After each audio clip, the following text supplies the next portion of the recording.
Ahlussunnah dan Jamaah itu merupakan adalah kalimat yang paling indah. Musuh-musuh pakai.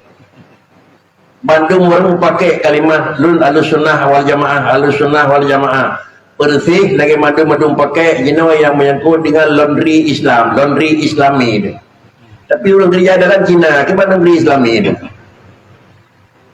Kalau demikian terkait hukum bukan pada nama, terkait hukum adalah pada aturan.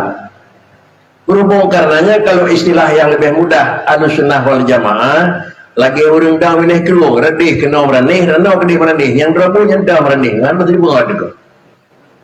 Para hadirin sekalian jamaah yang terhormat, mengingat barang tersebut barang yang paling sad diingat oleh orang pakar aku.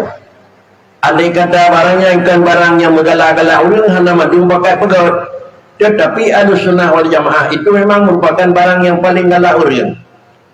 Apabila paling galak orang, maka ditandai yang bahwa setiap nama tersebut hukum jih diberi nama dengan Ahlussunnah wal Jamaah dan diberi alamat dengan alamat yang tertentu. Para hadirin sekalian jamaah yang terhormat, kalimat yang tertentu adalah Ahlussunnah wal Jamaah terutama yang menyangkut dengan semua pihak. Baik pihak yang pertama yang menyangkut dengan akaid, yang kedua menyangkut dengan furu', dan yang ketiga yang menyangkut dengan yang sifatnya adalah akhlak.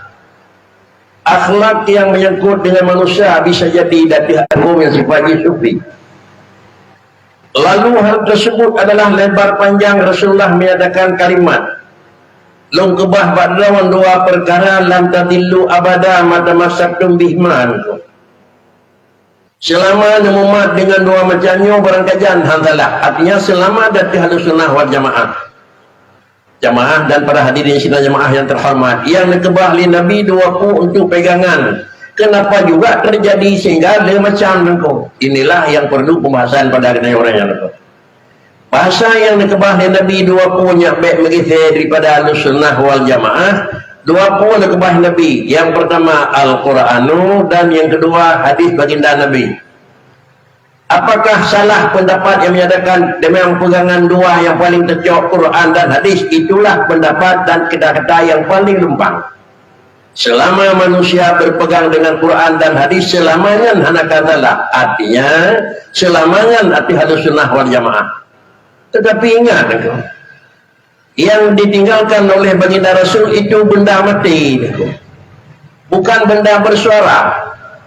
Hana memang barang bersuara dan hana barang yang kira-kira punya harkat. Quran dan hadis hana medutun. Quran dan hadis hana gerak-gerak jarawan. Berhubung karena hana gerak-gerak jarawan oleh Quran dan hana gerak jarawan oleh hadis, maka yang dikebah Quran dan hadis dibanding jauh oleh danyo yang kira-kira kena jauh. Maka timbullah alat mengambilnya apa kata Al-Quran dan apa kata hadis. Menyemandung terjiat tercok dalam Al-Quran tersebut dan dalam hadis, sungguh tidak akan terjadi perpecahan. Para hadirin sidang jamaah yang terhormat, kemudian terjadinya perpecahan itu dua. Yang pertama terjadinya perpecahan yang menyangkut dengan usul, dan yang kedua terjadi perpecahan yang menyangkut dengan furu'. Yang menyangkut dengan furu' dan yang menyangkut dengan usul, nah yang mengakibatkan risiko, nah yang mengakibatkan setengah risiko. Sehingga karenanya baginda Nabi ini pegah ujung zaman lagi Nabi awal kadijah sampai 70 sekian, umat long juga akan dijah 20 lah ya, damai sabah di bawah awal ini kok. Tetapi madung-madung Nabi ini pegah kulluhum finnar illa wahidah. Ban 70-nya yang dicah mandung damang neraka, hanya yang ada damang sabah ma ana alaihi wa ashabi. Dikuatan para hadirin sidang jamaah yang terhormat, ma ana alaihi wa ashabi kemakalan kiban Nabi buat nak li Rasulullah, kemakalan kiban Sayyidina Umar, Sayyidina Abu Bakar nak li masarnanya. Apa juga yang terjadi ma ana alaihi, bandung-bandung barang tersebut kepada Rasulullah itu bandung damang neraka illa wahidah. Yang pertama pertama kali damang nerakanya pun kafir mendung yang kan sabah, ini perlu diambil kesimpulan. Baik 70 leher dicah 72 dalam neraka sama dengan kafir mendung sabahnya dalam syurga. Sang hanya benar itu. Tetapi adalah kenapa tidak boleh demikian? Karena masuk syurga adalah dua. Masuk neraka juga dua. Yang satu masuk adalah mu'abbad dan yang satu masuk adalah dalam mu'akkad. Yang sama macam dalam neraka karena sifat mu'abbad kafir, yang sama macam dalam neraka karena maksiat sama dengan mu'akkad. Sama dengan ditebit ni bab satu kan yang sabah dalam 72 tu pasti menyekan kafir maksiat. Pasti.